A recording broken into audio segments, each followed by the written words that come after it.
나의 여인처럼 난 구했네. 헛되고 헛된 것들을 그때 주님 하신 말씀 내 삶에 와 생수를 마셔라.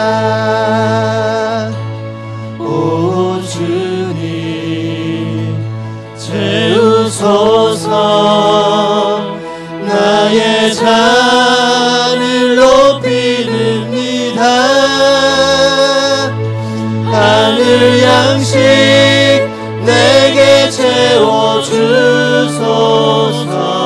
넘치도록 채워주소서. 많고 많은 사람들이 찾았었네. 헛되고 헛된 것들을 주 안에 감추인 보배 세상 것과 난 비길 수 없네. 오 주님 채우소서. 나의 잔을 높이 듭니다. 하늘 양식 내게 채워주소서. 넘치도록 채워주소서. 오 주님 채우소서. 오 주님 채우소서. 나의 잔을 높이 듭니다. 하늘 양식 내게 채워주소서. 넘치도록 채워주소서. 눈물가의 여인처럼 난 구했네. 나의 여인처럼 난 구했네. 헛되고 헛된 것들을 그때 주님 하신 말씀 내 삶에 와 생수를 마셔라. 오 주님 채우소서. 나의 잔을 높이 듭니다. 하늘 양식 내게 채워주소서. 넘치도록 오 주님 채워주소서. 오 주님 채우소서. 나의 잔을 높이 듭니다. 하늘 양식 내게 채워주소서. 넘치도록 채워주소서. 하늘 양식 내게 채워주소서. 하늘 양식 내게 채워주소서. 넘치도록 하늘 양식 내게 채워주소서. 하늘 양식 내게 채워주소서. 넘치도록 채워주소서. 아멘. 아멘.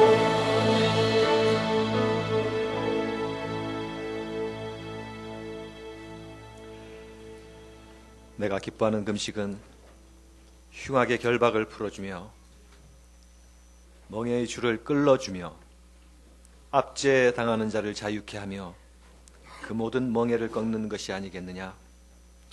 또 줄인 자에게 네 양식을 나누어 주며 유리하는 빈민을 집에 들이며 헐벗은 자를 보면 입히며 또 내 고륙을 피하여 스스로 숨지 아니하는 것이 아니겠느냐.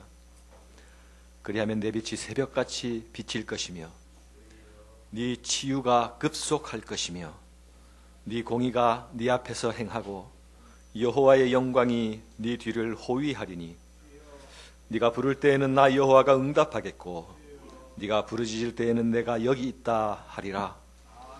만일 내가 너희 중에서 멍에와 손가락질과 허망한 말을 제하여 버리고 줄인 자에게 내 심정이 동하여 괴로워하는 자를 심정을 만족해 하면 네 빛이 흑암 중에서 떠올라 네 어둠이 낮과 같이 될 것이며 여호와가 너를 항상 인도하여 메마른 곳에서도 내 영혼을 만족하게 하며 내 뼈를 견고하게 하리니 너는 물된 동산 같겠고 물이 끊어지지 아니하는 샘 같을 것이라.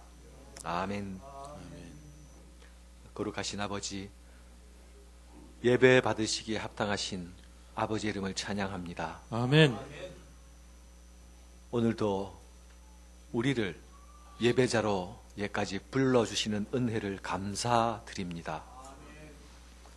우리의 모습을 돌아볼 때에 감히 주의 보좌 앞으로 나아갈 수 없사오나 그럼에도 불구하고 우리에게 예수 그리스도의 은혜의 속죄를 알게 하셨고 그 피의 능력을 알게 하셨사오니 오늘도 우리를 정결케 하시는 그 속죄의 은혜에 힘입어 보좌 앞을 향하여 담대히 나아가기를 원합니다.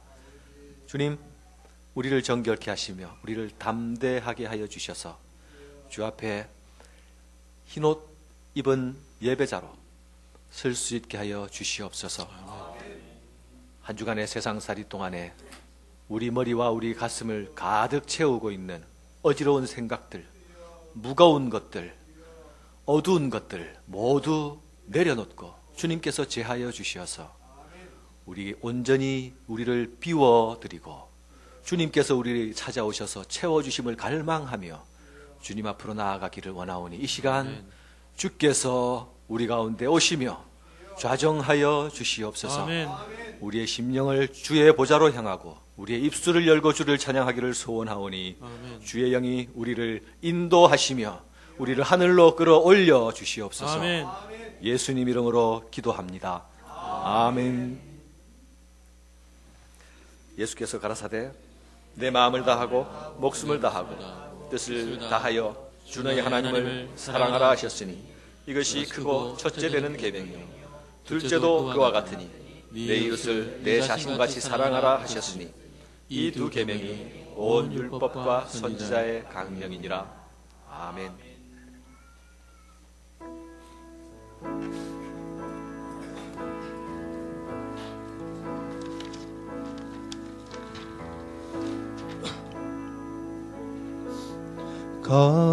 거룩한 성전에 거하시며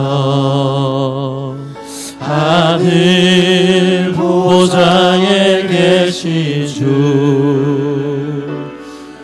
주가 베푸신 모든 사랑 우리 찬양을 주님께 오 아름다운 주의 영광 승리의 함성 들리네 죽임 당하신 어린 양께 우리 큰 소리 외치며 찬양 할렐루야 할렐루야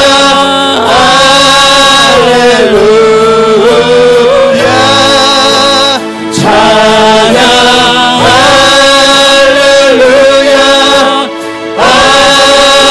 할렐루야 할렐루야 거룩한 성전에 계신 주 우리 주님 앞에 서서 이전의 성도들과 보좌 앞에 엎드려 찬양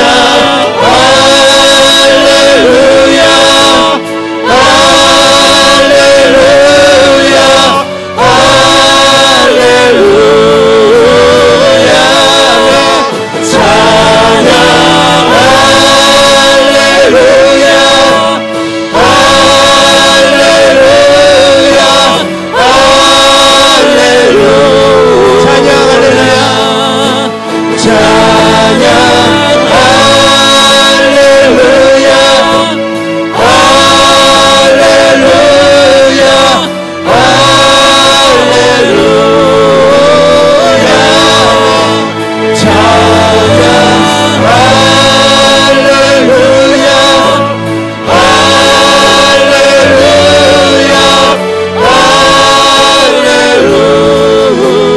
할렐루야 찬양 할렐루야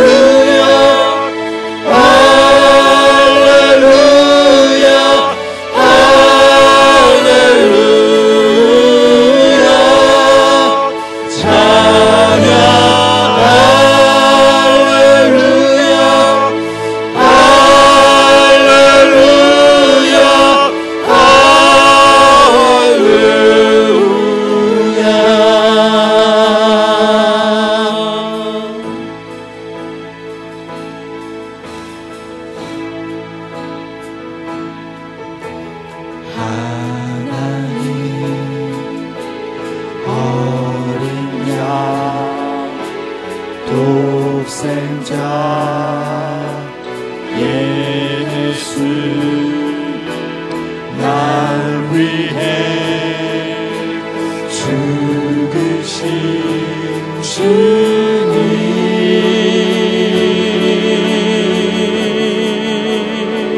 주이신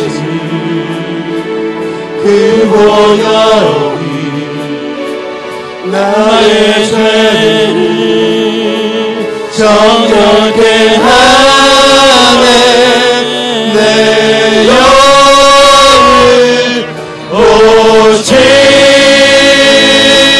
고치시네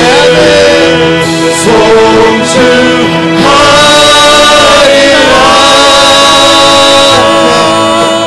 화목케 하신 주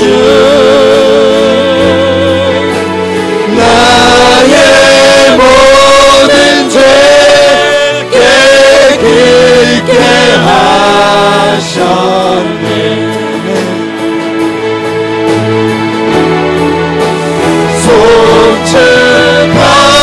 송축하리라 귀하신 어린 양 모두 절하고 모두 외치리라 송축하리라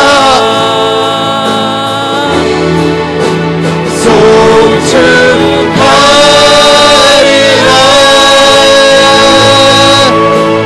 화목케 하신 주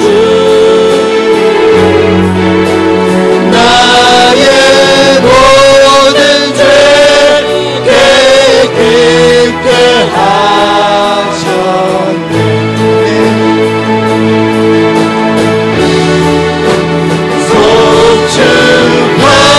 송축하리라 귀하신 어린 양 모두 절하고 모두 외치리라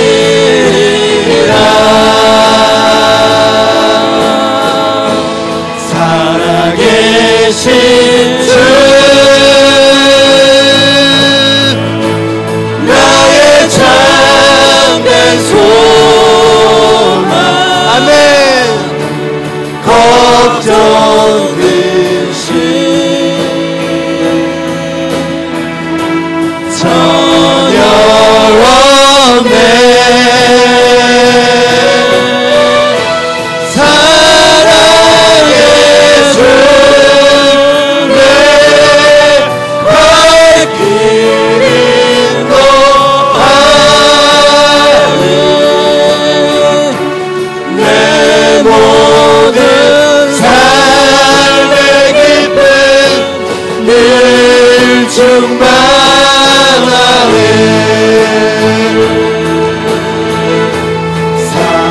되신 주 나의 참된 소망 걱정 근심 전혀 없네 사랑의 주내 갈 길 인도하니 내 모든 삶의 기쁨 충만하네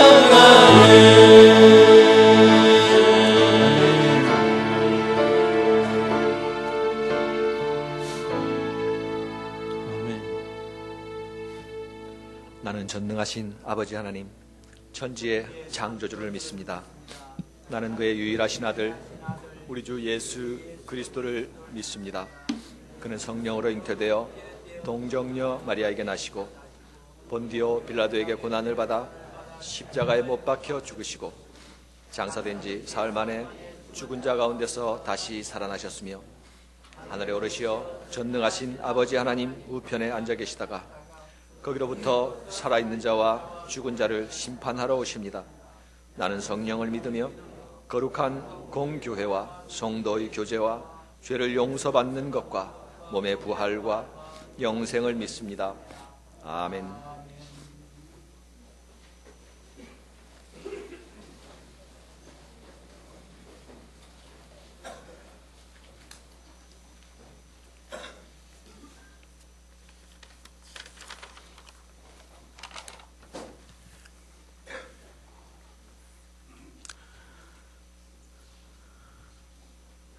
이 일 후에 내가 보니 각 나라와 족속과 백성과 방언에서 아무도 능히 셀 수 없는 큰 무리가 나와 흰옷을 입고 손에 종려가지를 들고 보좌 앞과 어린 양 앞에 서서 큰 소리로 외쳐 이르되 구원하심이 보좌에 앉으신 우리 하나님과 어린 양께 있도다 하니 모든 천사가 보좌와 장로들과 내 생물의 주위에 서 있다가 보좌 앞에 엎드려 얼굴을 대고 하나님께 경배하여 이르되 아멘.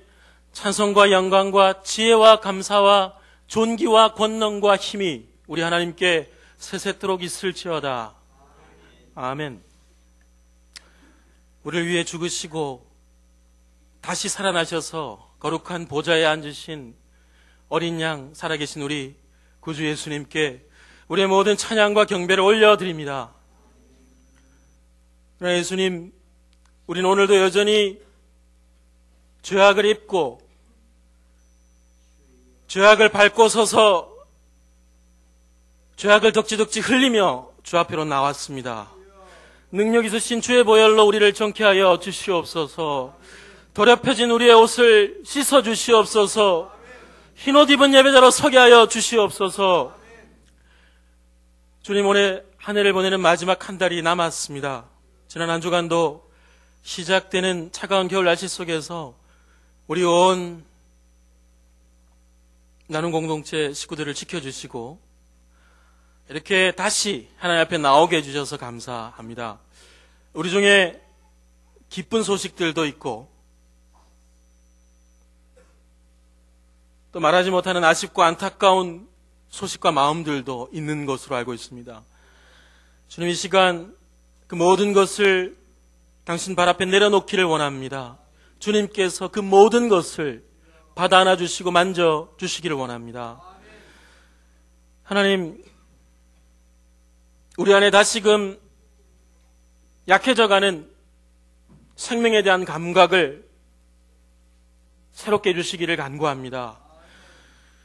우리가 영혼을 바라볼 때에 그 영혼 안에 깃든 생명, 그 영혼 안에 깃든 죄악과 죽음을 느끼고 분별할 수 있는 감각이 필요하오니 주여 우리의 생명의 감각을 새롭게 해주시기를 원합니다. 주님께서 허락하시고 보내주신 영혼들 속에 생명이 태어나고 생명이 자라는 것을 위해서 기꺼이 나 자신을 죽일 줄 아는 주님 생명의 원리와 감각이 우리 안에 회복되게 해주시기를 원합니다. 주님 우리 안에 점점 옅어져가는 당신을 향한 첫사랑, 당신을 향한 처음 열정이 회복되기를 원합니다. 당신을 향한 첫 마음을 다 잊어버린 채로도 천연덕스럽게 찬양하고 예배하고 봉사하고 사역할 수 있는 이 무서운 우리의 교만의 본성과 자기 중심성을 주여 깨트려 주시기를 원합니다. 주님 오늘은 함께 공동의회로 모여서 교회 일을 의논합니다. 내 뜻과 내 의지, 내 소망이 아니라 주님의 뜻과 의지가 우리를 이기는 회의가 되게 해주시기를 원합니다. 우리의 생각과 판단과 분별력을 통해서 오히려 주님의 뜻과 의지가 드러나는 놀라운 일이 공동의회를 통해서 드러나게 하여 주시기를 원합니다. 하나님 이 나라의 지도자를 뽑는 선거를 앞두고 있습니다. 우리로 포기하지 않고 이 땅의 공평과 정의를 바라보며 소망하는 마음이 있게 해주시기를 원합니다. 생명과 정의를 짓밟고 역사 속에 깊이 깃들었던 죄악은 30년, 100년이 넘어도 질기게 세대를 이어가면서 기꺼이 다시 살아나는 것 같습니다. 주님, 이 땅에 주인이신 주님께서 역사의 주인이시며 이 온 역사의 배우가 주님의 손에 붙들렸음을 바라볼 수 있고 소망할 수 있는 과정과 결과가 되게 해주시기를 원합니다. 주님, 주의 말씀을 듣기 위해 나왔습니다. 주님의 압도하는 뜻과 의지가 우리를 찢고 관통해서 우리의 원인격이 새롭게 되어야겠습니다. 주의 말씀만이 온전히 우리를 찢으며 우리를 새롭게 할 수 있음을 믿습니다. 주여 말씀하여 주시옵소서. 살아계시고 말씀하시고 우리를 찢으시고 새롭게 창조하시는 능력을 가지신 우리 주 예수 그리스도 이름으로 기도드렸습니다. 아멘.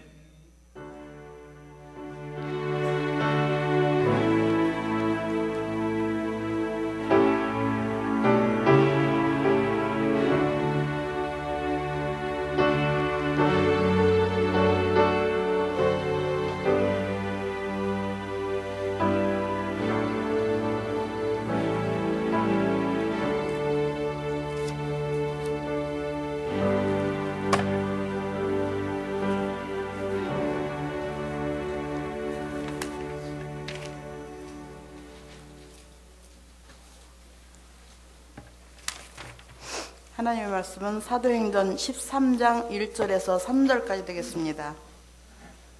사도행전 13장 1절에서부터.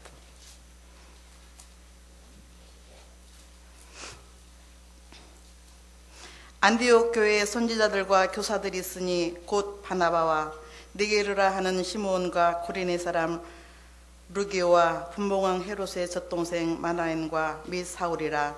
주를 섬겨 금식할 때 성령이 이르시되 내가 불러 시키는 일을 위하여 바나바와 사울을 따로 세우라 하시니 이에 금식하며 기도하고 두 사람에게 안수하여 보내니라. 아멘.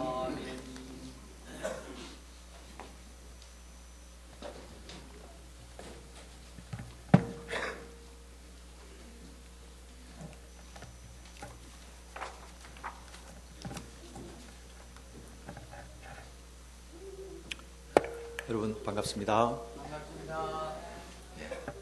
한 주간 잘 지내셨습니까? 갑자기 추워진 한 주간이었는데요. 오늘 함께 예배하게 된 전후 좌우의 형제자매들과 함께 인사 나누십시오. 함께 예배되어서 반갑고 감사합니다.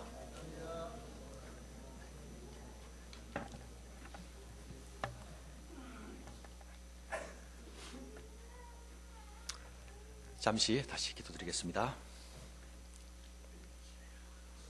하나님 아버지, 이 시간 주께서 우리에게 말씀으로 찾아오시는 시간입니다. 성령께서 우리 심령 가운데 말씀하여 주시옵소서. 우리의 심령이 주의 말씀이 들려질 수 있도록 우리 안에 가득 찬 허황된 것들이 비워지고 내려지며 우리의 귀가 주의 음성에 민감하여져서 주의 음성이 귀로 심령으로 영혼으로 들려 울려 퍼지는 한 시간이 되게 하여 주시옵소서. 예수님 이름으로 기도합니다. 아멘.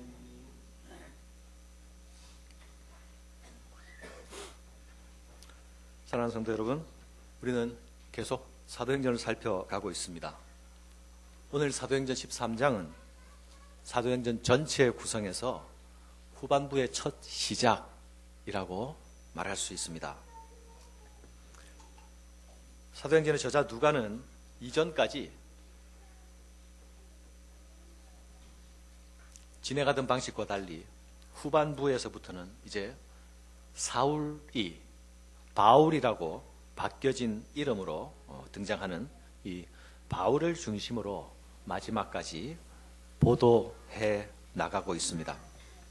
이전에는 예루살렘 교회를 중심으로 보도를 해왔다고 한다면 이제 바울을 중심으로 한 이방으로 나아가는 선교의 발걸음을 중심으로 보도의 초점이 전환되고 있습니다. 그 중에서도 가장 중심적으로 지금 부각되고 있는 내용은 하나님께서 전반부에서도 이미 이방 선교를 위하여서 하나님이 세심하고 철저하게 준비해 오셨다라는 부분입니다. 땅끝에서 왔다가 다시 그것으로 돌아가는 에디오피아 내시에게 빌립으로 하여금 복음을 증거하도록 성령께서 그를 이끄셨고, 또 핍박자 사울을 유대인이 아니라 이방인 세계에 집중적으로 복음 증거할 전도자로 세우기 위하여서 그를 부르셨고, 또 이방인 고넬료의 개종을 통하여서 그 현장에 성령 강림을 허락하셨고, 그 사건으로 인해서 예루살렘 교회가 이방에도 복음이 전달되어져도 되는 것이구나, 이방인도 우리와 같은 성령을 받는구나 하는 인식의 위대한 전환이 일어나도록 하셨습니다. 또 예루살렘에 나타난 박해를 피하여 흩어진 신자들이 안디옥이라는 도시로 가서 당시에 예루살렘 안에서는 생각할 수 없었던, 예루살렘 유대 그리스도인들의 고정관념 속에는 상상할 수 없었던 이방인들에게까지 복음을 증거하는 일이 이제 시작되고 있었습니다. 이 모든 일련의 과정들은 이제 이 후반부인 사도행전 13장 이후에 이방을 향한 선교에 대한 하나님의 예비적인 준비하심이었다, 이렇게 볼 수가 있습니다. 사도행전 전반부에서는 아주 중요한 인물로 드러나진 않았지만 이미 조명되고 추적되기 시작한 사울이란 인물이 이제 후반부에서 바울이란 이름을 가지고 핵심적인 주도적인 인물로 등장합니다. 이 바울의 손에 들려진 복음은 로마에까지 나아가는 것으로 기록되고 있습니다. 지난주에 살펴봤던 사도행전 전반부의 마지막 그림은 어떤 것이었습니까? 헤롯 아그리빠의 박해에도 불구하고 또 사도 야고보를 잃은 교회가 그럼에도 불구하고 하나님의 놀라운 역사로 인해서 더욱 성장해 가는 것을 우리는 보았지 않습니까? 후반부에서도 이런 진행의 원리는 비슷합니다. 바울이 된 사울이 많은 어려움과 핍박과 난간을 만나게 되지만 결국 황제 앞에 가기 위하여서 재판을 기다리는 죄수의 몸으로, 때로는 가택 연금의 상태에 있었지만 그의 움직이는 발걸음 족정마다, 그가 딛는 땅마다, 그가 만나는 사람마다 예수 그리스도의 복음이 증거되고 있었고 그리스도 앞으로 돌아오는 사람들이 늘고 있었다. 이것이 사도행전의 마지막에 그려주는 그림입니다. 전반부에서 예루살렘의 사도들을 통하여서 강력하게 역사하셨던 주님은 이 후반부에서는 사울인 바울을 통하여서 성공적인 이방 사역을 위해서 역사하십니다. 이런 전체적인 전반부와 후반부의 구도를 볼 때에 이 13장이 이 바울의 이방 선교를 위한 대비의 장이다라고 말할 수 있겠습니다. 또 개인적으로는 바울의 이방 선교를 위한 대비의 장이기도 하지만 교회적으로는 이방 선교를 시작하는 안디옥 교회의 첫 발걸음, 첫 출발에 대하여서 보도해주고 있습니다. 우리가 바울이 어떻게 사역을 시작하게 되었는가, 또는 교회가 어떻게 선교의 사역을 시작하였는가에 대한 질문에 아무런 관심도 없다면 사실 오늘 말씀은 들을 필요가 없습니다. 주무셔도 됩니다. 자유를 드리겠습니다. 그러나 교회가 무엇인가를 생각할 때에 우리는 여러 가지 정의를 할 수가 있습니다. 믿는 사람들의 모임, 하나님의 백성의 공동체, 이런 존재론적인 이야기를 할 수 있겠지만, 또 다른 측면에서 교회는 복음의 담지자로서 세상을 향한 복음의 통로라는 또 다른 정의가 있을 수 있겠습니다.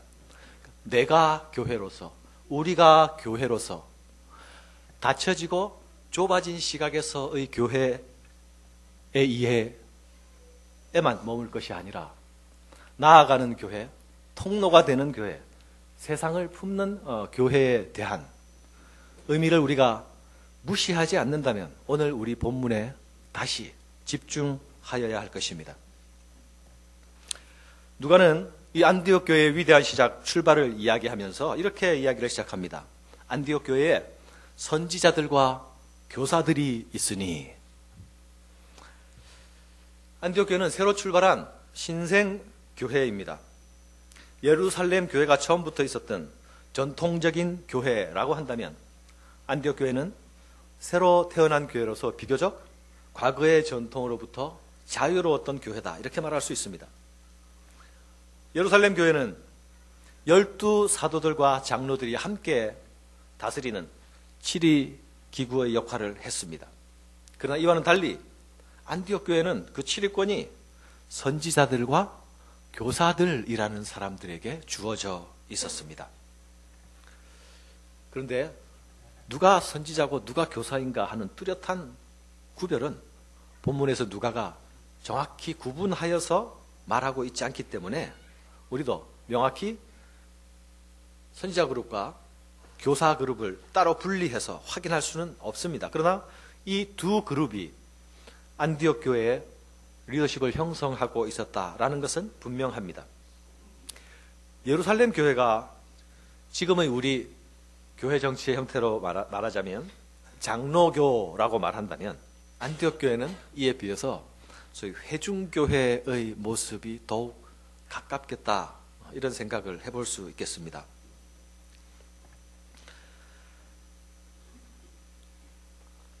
전통을 지켜가는 교회, 전통을 소중하게 생각하는 교회, 또는 전통을 부정하지는 않지만 보다 자유롭게 변화와 반응에 교회를 이렇게 저렇게 적응시켜 나갈 수 있는 그런 교회가 안디옥 교회였다, 이렇게 말할 수 있습니다. 그런데 이 안디옥 교회 구성원들은 흩어진 나그네들이었습니다. 예루살렘으로 인한 핍박으로부터 벗어나서 흩어진 나그네들이 모였고 그들의 전도 사역을 통하여 함께 모이게 된 구성원들이었습니다. 이 신생교회, 흩어진 나그네들의 교회가 이방 선교의 요람이 되는 데는 바로 이 선지자와 교사들로 불리워지는 이 리더십이 굉장히 중요한 역할을 했습니다. 이들은 안디옥 교회의 중심 인물로 자리하고 있습니다. 여기서 선지자, 교사들이라고 말하면 우리가 가르치는 사람들이 있었나 보다, 이렇게 추측할 수 있는데요. 선지자들 그러면 신약 시대인데 또 선지자들이 있었다면 무슨 일을 했을까, 이런 궁금증이 생기지 않습니까? 여기서 선지자들로 불리는 사람들은 우리 구약에서 볼 수 있는 선지자들과 약간 다릅니다. 이들은 한 시대의 영적인 기상도를 분석, 파악하고 또 교회의 목회 사역과 방향의 틀을 짜는 그런 직분자들이라고 볼 수 있겠습니다. 사도행전 11장 28절에 보면 아가보라 하는 사람이 성령으로 말하여서 천하의 흉년 들 것을 예언하지 않습니까? 그리고 안디옥 교회는 예루살렘 교회를 위하여서 헌금하게 되죠. 이와 같이 임박한 재난과 다가올 위기를 미리 경고해 줌으로써 교회가 미리 피하고 대처할 길을 찾도록 지시하는 지도자들, 이들이 선지자들이라고 부름을 받았습니다. 반면에 교사들이라고 불리는 그룹은 어떤 사람들이었을까요? 예수, 나사렛 예수 그분이 바로 유대인들이 기다려오던 바로 그 메시아다라는 사실을 말로만이 아니라 말씀을 가지고, 당시의 말씀은 무엇이었을까요? 구약 성경을 가지고 예수가 그리스도임을 증명하고 논증하고 가르치는 일을 했던 사람들을 교사다, 교사들이다 이렇게 말할 수 있습니다. 지금으로 말할 것 같으면 목사가 될 수도 있고 성경 교사가 될 수도 있고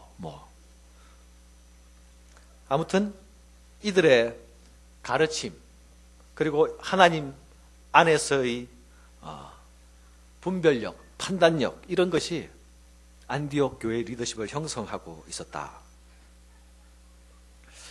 안디옥 교회는 성경 공부에 열심을 가졌던 교회였던 것 같습니다. 그래서 그들은 바나바를 통해서 사울을 청빙해 와서 성경을 배웠지 않습니까? 1년에 걸친 바나바와 사울의 섬김과 사역을 통해서 그들은 성경을 배워서 드디어 그곳 신자들이 그리스도인이라고 비로소 불릴 수가 있게 되었습니다. 성경을 가르치는 은사가 풍성했던 이 안디옥 교회는 복된 교회임이 분명했습니다. 또한 이들은 하나님의 뜻에 순종하도록 훈련된 공동체이기도 했습니다. 성경 말씀을 배우고 하나님의 뜻을 알아가는, 예수가 그리스도인임을 확인하는 확신에 이르러가는 그 과정 가운데 하나님의 뜻에 어떻게 순종할 것인지에 대한 훈련도 포함되어 있던 것 같습니다. 선지자들을 통해서는 하나님의 뜻에 대한 민감성을 높이고 또 성경 공부를 통해서는 나사렛 예수가 바로 그리스도이심을, 그분이 구원자이심을 확신한 안디옥 교회는 교회를 향한 어떠한 명령에도 구체적인 순종의 결단을 할 수 있을 만큼 잘 다듬어져 갔습니다. 누가는 이 안디옥 교회의 리더 그룹들의 인물을 하나씩 이름을 들어가며 소개하고 있습니다. 안디옥 교회 선지자들과 교사들이 있으니 바나바와 리게르라 하는 시몬과 구레네 사람 루기오와 분봉왕 헤롯의 젖동생 마나엔과 사울이라.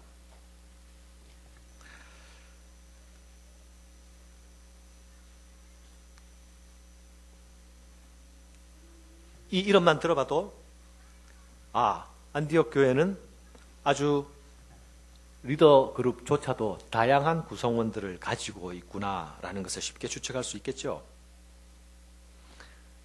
안디옥 교회는 처음부터 구브로와 구레네 몇 사람이 그곳에 이르러서 복음을 전한 것이 시발점이 아니었습니까? 그리고 예루살렘 교회는 안디옥 교회에 대한 소식을 듣게 되자마자 바나바를 파송했습니다.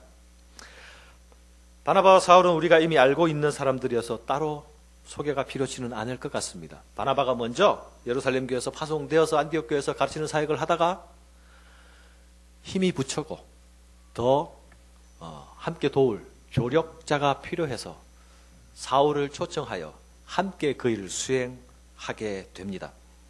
그래서 바나바와 바울에 대해서는 우리가 잘 알고 있지만 여기서 등장하는 다른 사람들은 우리가 처음 대하는 인물들입니다. 여기 니게르라 하는 시몬이 등장하고 있네요. 그는 검은색 피부를 가진 디아슬포라 유대인으로 보입니다. 이 니게르란 말 자체가 검다라는 오늘날 흑인을 표현할 때에 요즘은 그렇게 말하면 흑인들한테 매맞는데 하지만 이전에는 니그로라고 표현을 했댔습니다.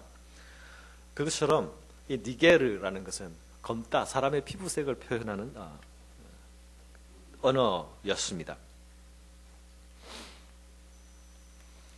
확신은 알 수 없지만 그는 아마 아프리카 출신의 흑인이었을 가능성이 높습니다.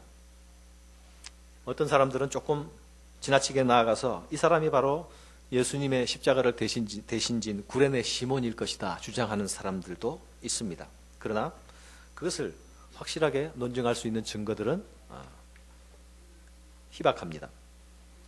그리고 그 다음에 소개된 루교란 구레네 사람, 루교란 사람을 구레네 사람이라고 소개하고 있는 것을 보면 앞에 니게르란 사람은 구레네 사람이 아닐 가능성이 훨씬 높은 것이죠. 그러니까 그런 추측은 별로 타당하지 않아 보입니다. 이 구레네 사람 루기오는 우리가 이 사람이 어떤 사람인지 추측할 방도가 전혀 없습니다.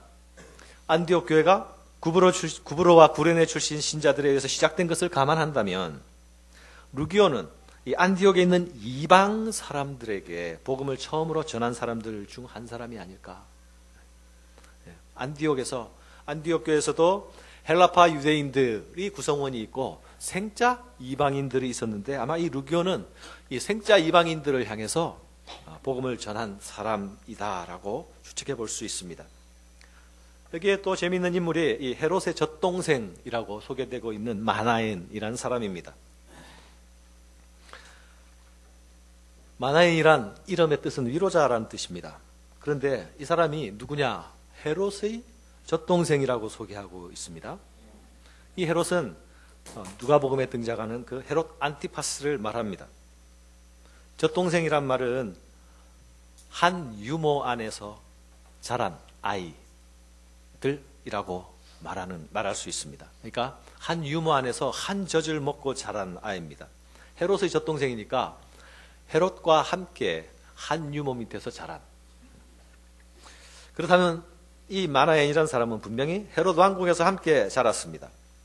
분명히 그와 아주 가까운 관계 혹은 인척 관계에 있었을 가능성이 아주 높습니다. 그렇다면 이는 유대사회에서 소위 아주 높은 최고위층 신분을 가지고 있었던 사람이었다라는 것을 알 수 있습니다. 그런데요, 같은 유모의 젖을 먹고 자란 사람 중에 한 사람은 빌라도와 함께 예수를 죽이는 일에 가담하고 또 다른 한 사람은 안디옥 교회에서 중요한 리더십을 형성하는 예수의 사람으로, 예수의 제자로 나타나고 있는 것은 매우 흥미로운 부분입니다.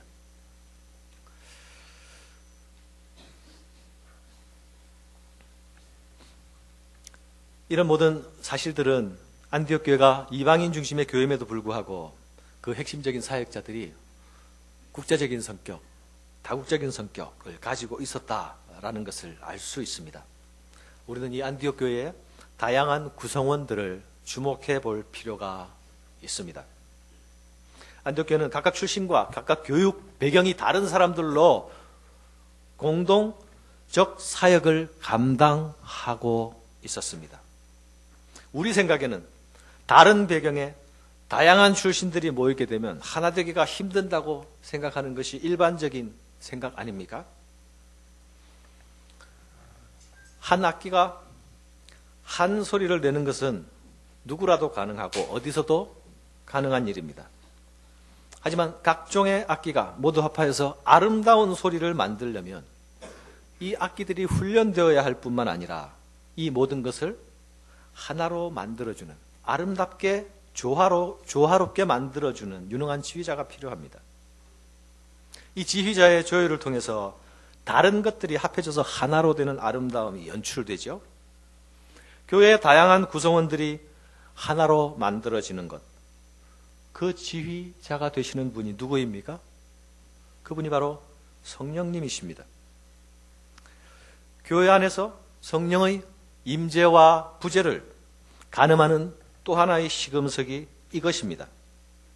그것은 교회 안에 있는 각종의 다양성이 순기능으로 작동하고 있느냐, 우리가 다르기 때문에 다른 사람들로 모여졌다는 것 때문에 그것이 역기능으로 작동하고 있느냐 하는 것입니다. 우리가 각각 다른 출신, 다른 생각, 다른 배경, 다른 역사를 가지고 있음에도 불구하고 이상하게 조화가 되고 이상하게 어울려지고 이상하게 하나가 되는 그 일이 일어날 때에 이곳에는 하나님이 일하시는구나 라는 증거로 확인을 할 수가 있게 되는 것입니다.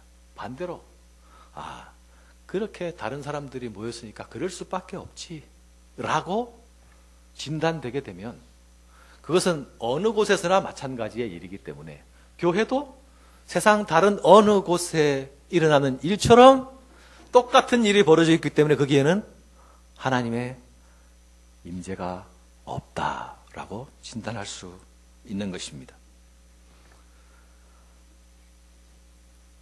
하나님께서 다름과 다양성을 주물러 가실 때에 사람들이 그 안에서 하나님의 손에 다루어지는 은혜를 경험합니다. 그리고 교회의 구성원들은 바로 이 은혜의 체험을 통하여서 우리가 어떤 대가를 치르고 하나가 되어지는지를 훈련해 갈 수 있게 되는 것입니다. 2절에 따르면 안디옥 교회는 무슨 이유에서인지 금식을 하고 있었습니다.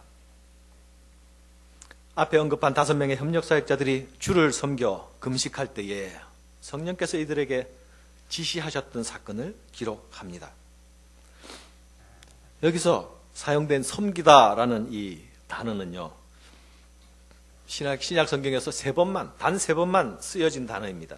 그런데 어떤 때에 쓰여졌는가? 제사장들이나 레위인들이 성막이나 성전에서 하나님을 전문적으로 섬기는 것을 묘사할 때 사용된 그 단어를 주를 섬겨 금식할 때에 할 때 이 섬기다는 단어로 사용하고 있는 것입니다.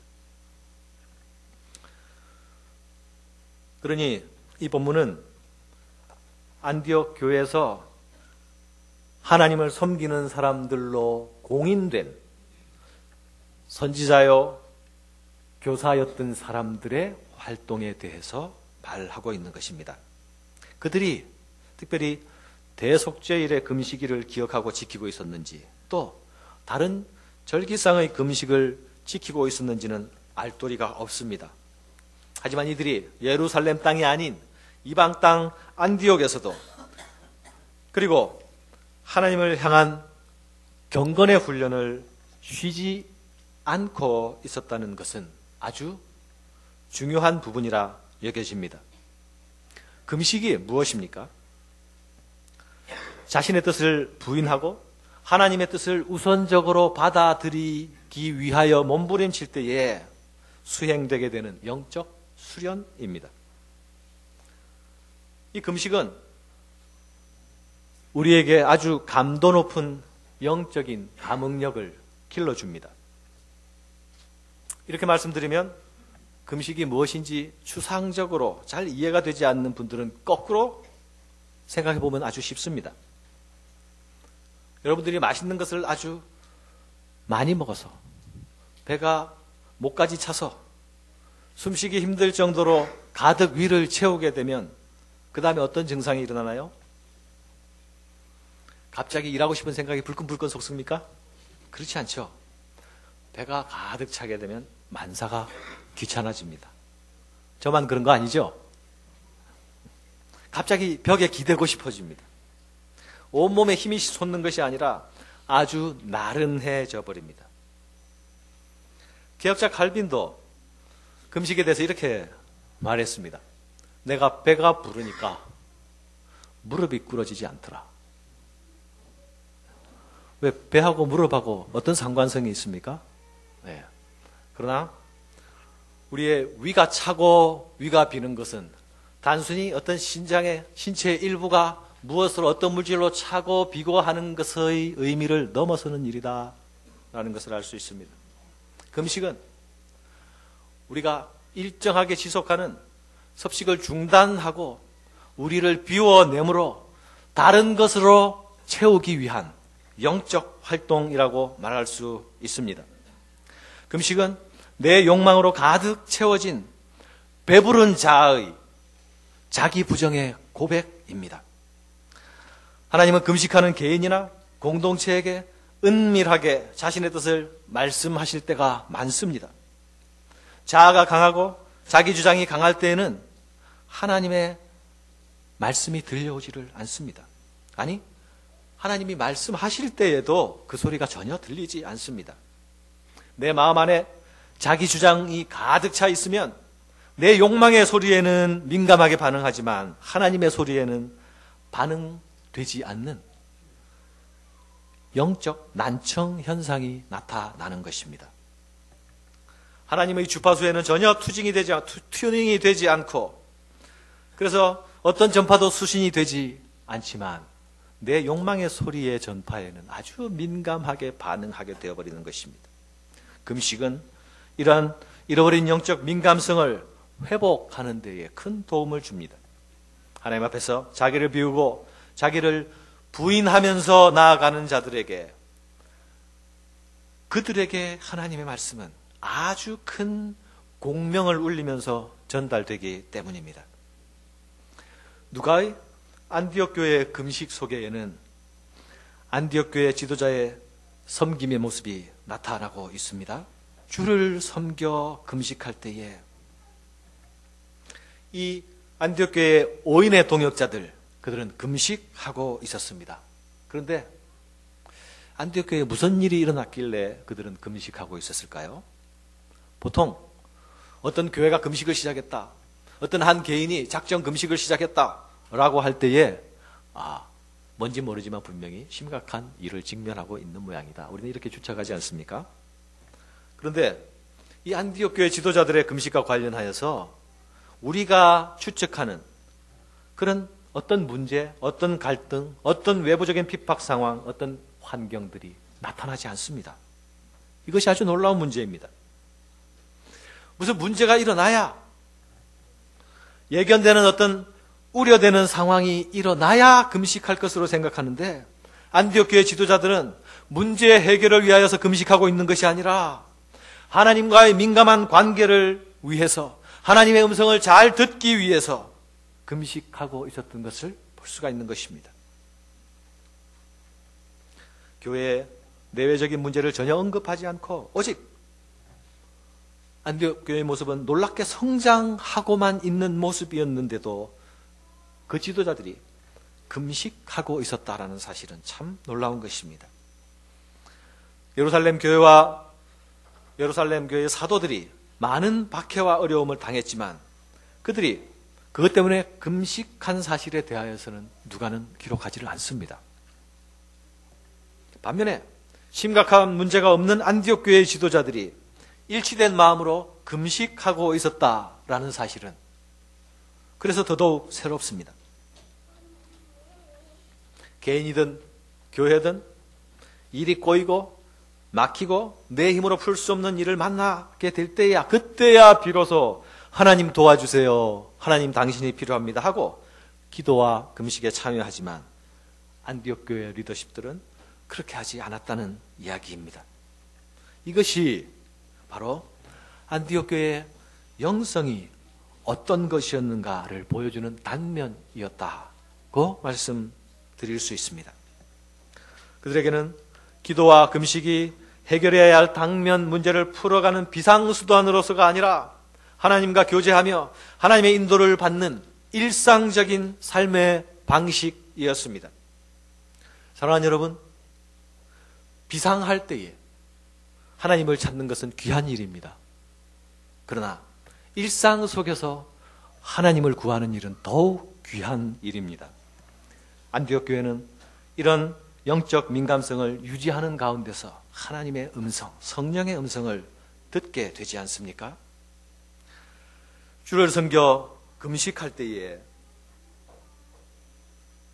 성령이 이르시되, 교회 말씀 사역자들이 이와 같이 금식하며 주를 섬길 때에 성령께서 특별한 말씀을 하셨습니다.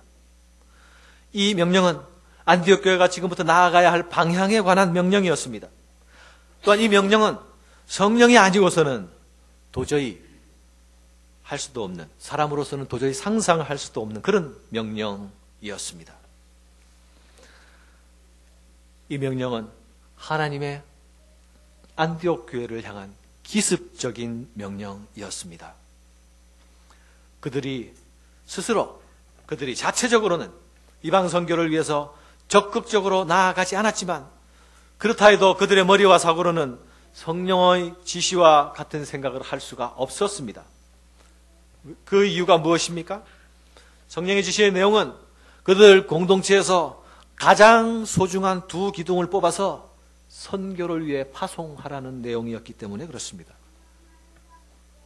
이것은 우리의 일반적인 상식을 깨트리는 굉장히 파격적인 명령이 아닙니까?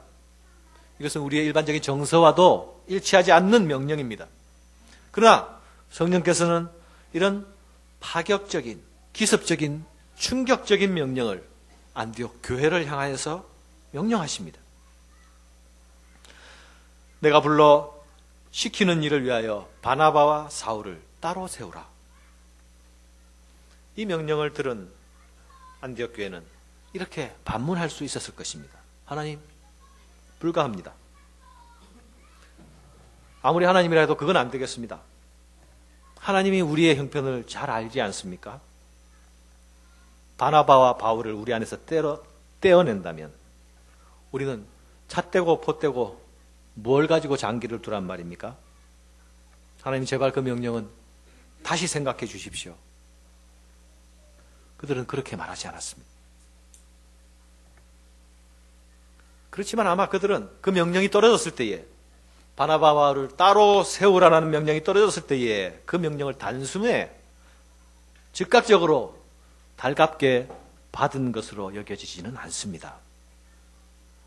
그러나 그들은 결국 이 명령을 순종합니다. 3절에 나타나는 금식은 앞에 나타나는 금식과는 다른 금식입니다. 3절에 나타나는 금식은 성령께서 말씀하신 이 예기치 않은 명령을 들었기 때문에 온 공동체가 그 명령을 받아들일 수 있게 위하여서, 마음을 함께 순종하기 위하여서 하는 금식입니다. 그들은 금식하고 기도한 후에 그 둘을 안수하고 파송해 보냅니다. 성령의 명백한 명령 앞에서 아프고도 슬픈 이별을 감수하기로 했던 것입니다. 그들의 선교 방향을 지도하시는 성령의 명령 앞에서 그들의 이성과 그들의 감정까지도 모두 내려놓고 순종할 수 있었습니다. 어떻게 안디옥 교회는 이런 순종이 가능하였을까요? 깊은 전통을 가진도 아닌 새롭게 태어난 신생교회로 말입니다. 그런데 앞에서 이미 설명한 내용들 가운데 그럴 수 있는 이유가 모두 담겨 있습니다. 이들은 잘 준비된 말씀 사역자들에 의해서 말씀으로 훈련되어졌고, 그리고 선지자들을 통하여서 영적인 민감성을 유지해 갈 수 있도록 훈련받을 수 있었습니다.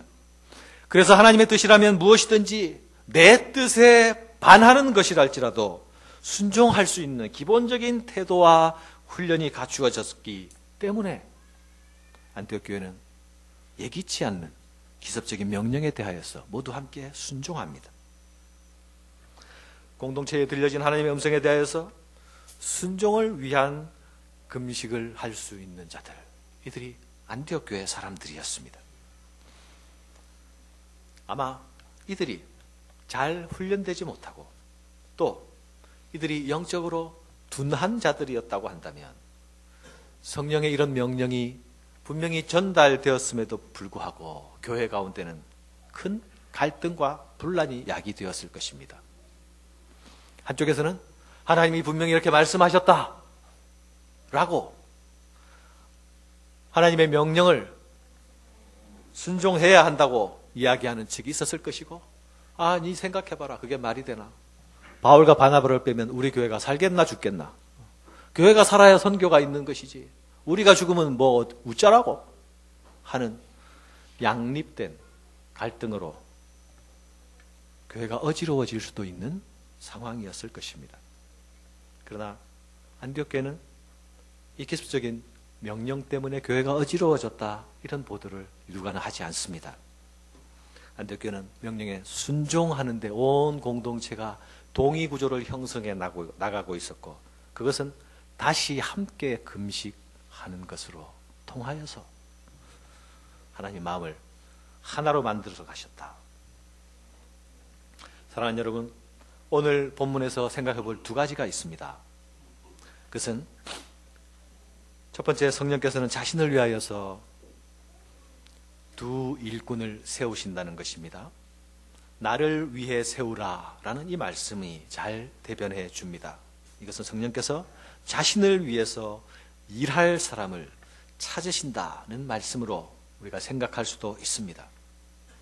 사도행전에서 이 성령은 모든 신자들이 받는 구원이라는 본질적인 선물뿐만이 아니라 구원이라는 선물을 주시는 분이 성령이십니다.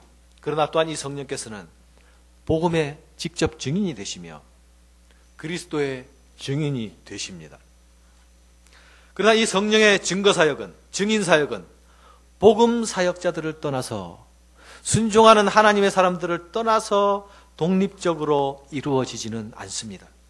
성령께서 단독적으로 어떤 지역, 어떤 사람들에게 가서 예수의 복음을 증거하여서 그를 믿으라 이렇게 사역하지 않는다는 것입니다. 자신의 백성, 자신의 사람들을 통하여서 자신의 일들을 행하게 하십니다. 그러므로 복음의 전진은 이러한 성령의 지시와 성령의 명령을 얼마나 섬세하게, 민감하게 잘 듣고 또 잘 따르는가에 의해서 결정된다.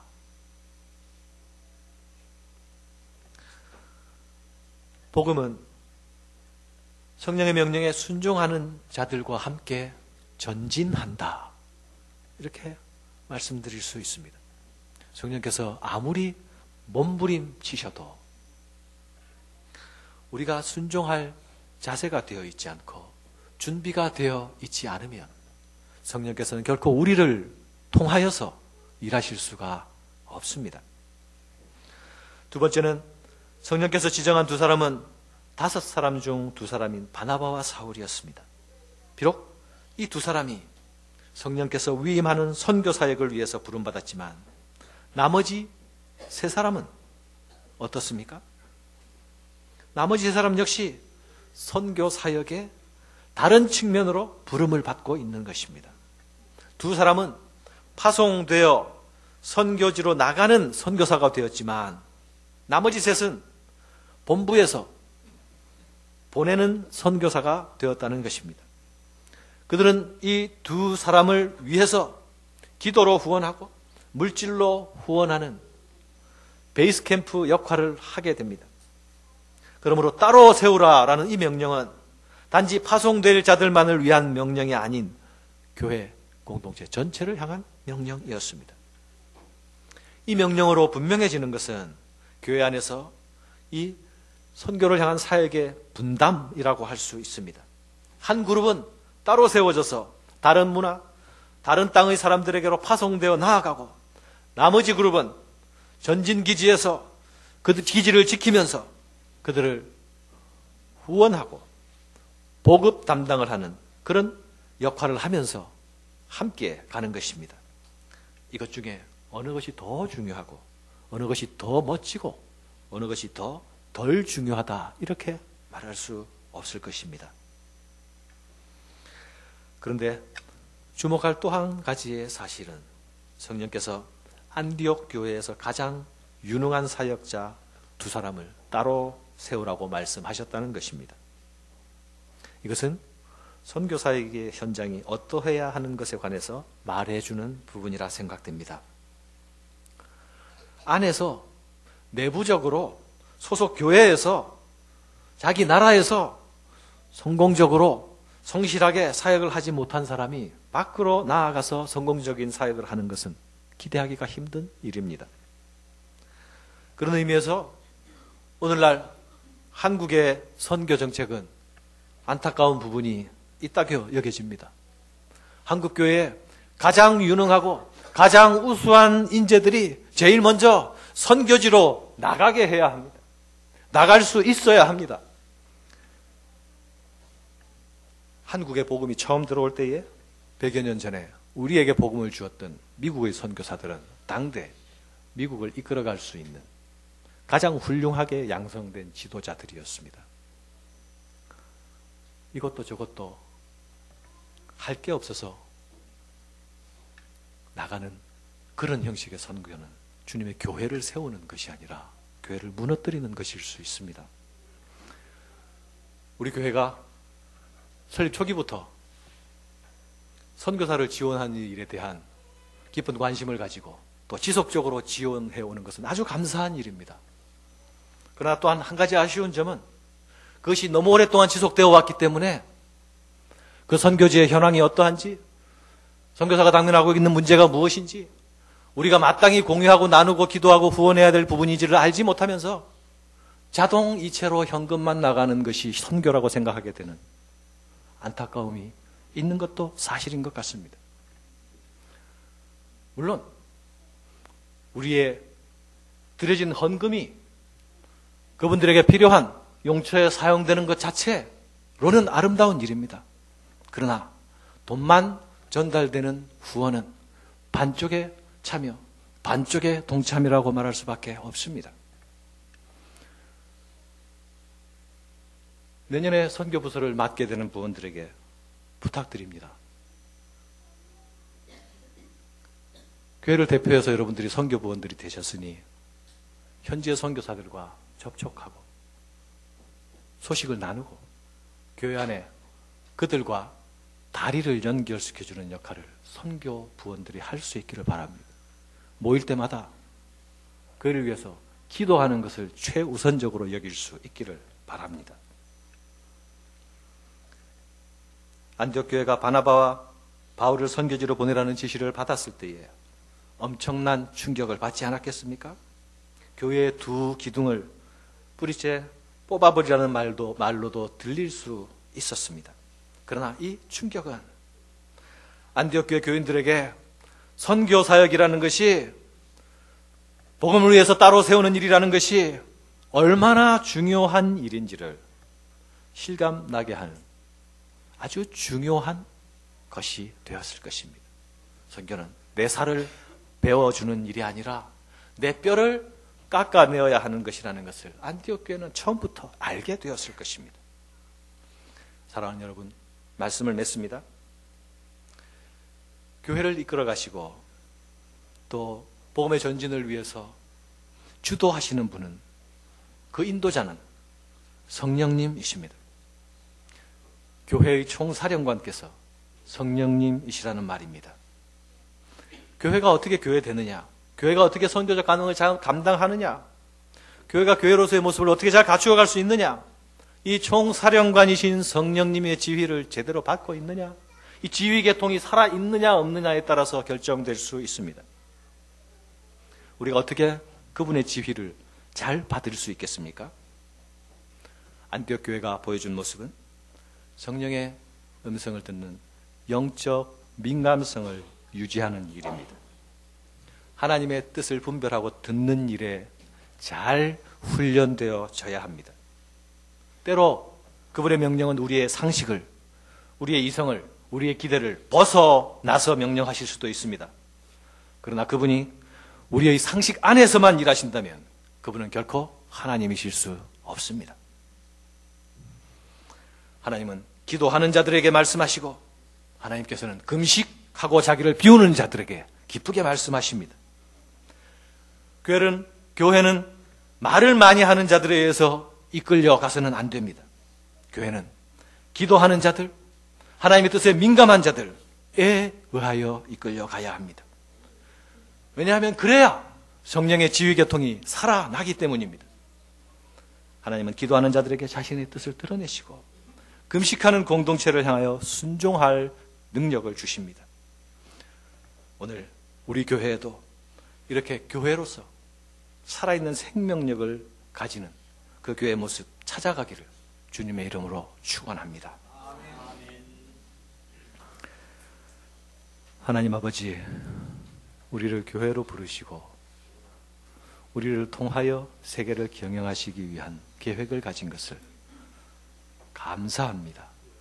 하나님, 이 일에 우리가 드려지는 영광을 허락하셨사오니 우리가 기쁘게 순종할 수 있게 하시고 교회가 주의 뜻에 분별하는 일에 민감할 수 있게 하여 주시며 우리의 개인이 주님의 음성에 듣기에 민감하고 반응하기에 빠른 살아있는 영성을 회복할 수 있도록 하나님 날마다 우리를 격려하여 주시고 우리로 함께하여 주시옵소서.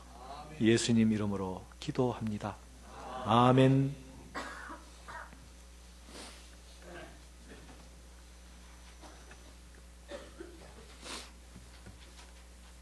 광고 말씀 드립니다. 오늘 예배 마친 이후에 자리를 이동하지 않고 바로 이 자리에서 목사 청빙을 위한 공동의회를 가지겠습니다. 그리고 난 다음에 식사 시간을 가집니다. 오늘 우리 교회 피지에서 사역하시는 윤명숙 선교사님이 우리 피지 원주민 친구들과 함께 방문해 주셨습니다. 그리고 이분들이 오후 전체 모임 전에 특별 찬양의 순서를 가지게 될 것입니다. 한번 일어나서 인사해 주시겠습니까? Would you stand up, please?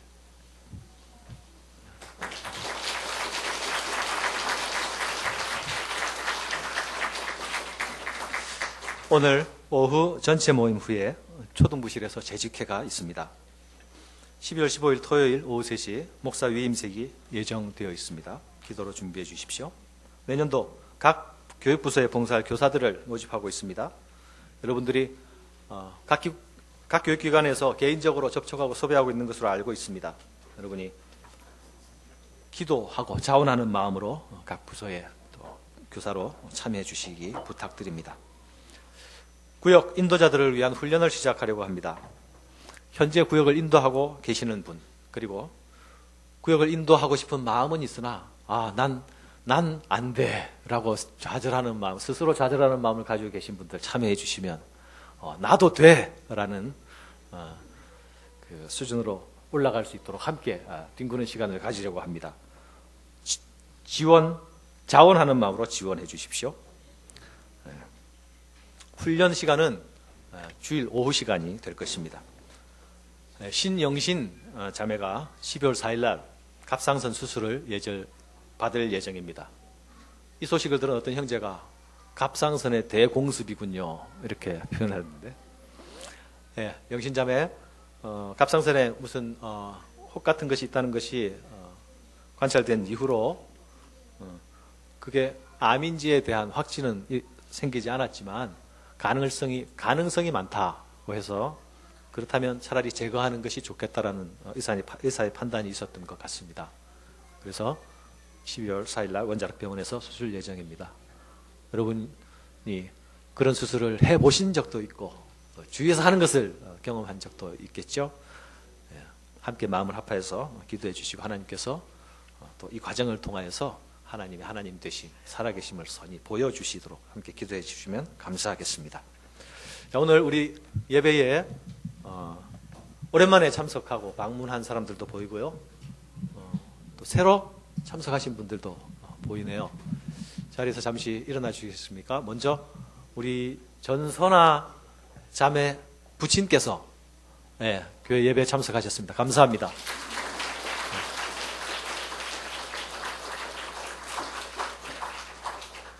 선아자매의 부친께서는 경주에서 거주하시는데 지금 암치료차 서울에 올라와 계십니다. 지금 매주 격주로 항암 치료를 받고 계십니다. 먼 거리의 교회를 방문해 주셨는데요. 요번 한 번이 아니라 매주 만날 수 있는 기쁨을 주시면 감사하겠습니다. 우리 레바논 주재 유엔 직원으로 근무하시는 성은 형제가 새로 태어난 아이를 안고 예배에 참석했습니다. 저 맨 뒷자리에 성은 형제, 정은 자매 일어나 주십시오. 네, 반갑습니다. 우리 아이 이름이 어떻게 되나요? 이연이. 이연이. 이름이 굉장히 고고하게 들립니다. 이언. 또 다른 인사드릴 분 안 계시나요? 저 뒤에 한 분이 새로 참석하신 것 같은, 예배 마칠 시간이 가까우니까 먼저 가신 모양이네요. 알겠습니다. 함께 다 같이 일어나서서 서로 축복하는 시간 가지도록 하겠습니다.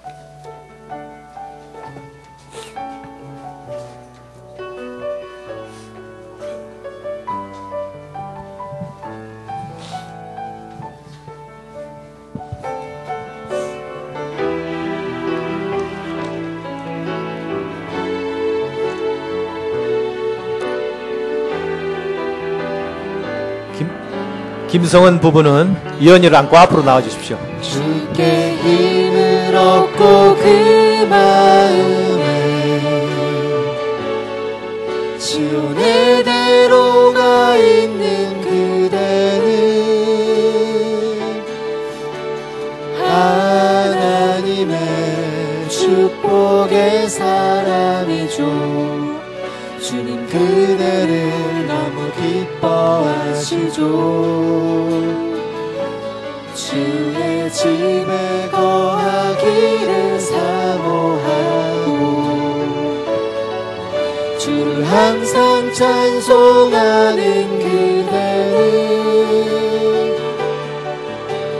하나님의 축복의 사람이죠. 주님 그대를 너무 사랑하시죠. 그대 섬김은 아름다운 찬송, 그대 헌신은 향기로운 기도, 그대가 밟는 땅 어디에서라도 주님의 이름 높아질 거예요.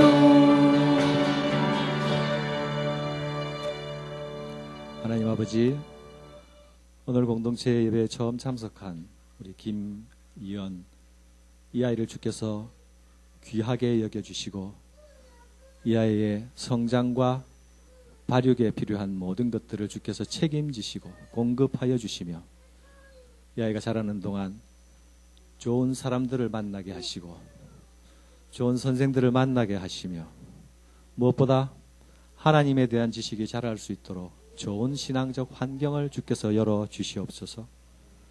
또한 이 아이가 자라면서 지혜와 지식이 자랄 뿐만 아니라 하나님의 마음으로 세상과 사람을 바라보아 사람을 사랑하고 세상을 사랑하는 자로 자랄 수 있도록 주님 도와주십시오. 이 아이가 가는 곳마다 사랑이 전달되고 평화가 이르는 하나님의 사람으로 자랄 수 있도록 하나님 이 모든 성장 과정을 주께 맡겨드립니다. 하나님의 백성의 가정 가운데 이 생명을 허락하셨사오니 주님, 이 언약의 자손이 축복의 자손이 되게 하시며 이 생명이 세상에게도 복된 생명이 되게 도와주십시오. 지금은 우리 주 예수 그리스도의 은혜와 하나님 아버지의 지극하신 사랑과 성령의 감동, 감화, 위로 역사하심이 하나님 앞에서 하나님 음성 듣기를 즐거워하며 그 뜻을 순종하기를 더욱 즐거워하는 사람으로 세워지기를 소원하는 모든 사람들의 머리 위에 지금부터 영원까지 항상 함께 계실지어다. 아멘.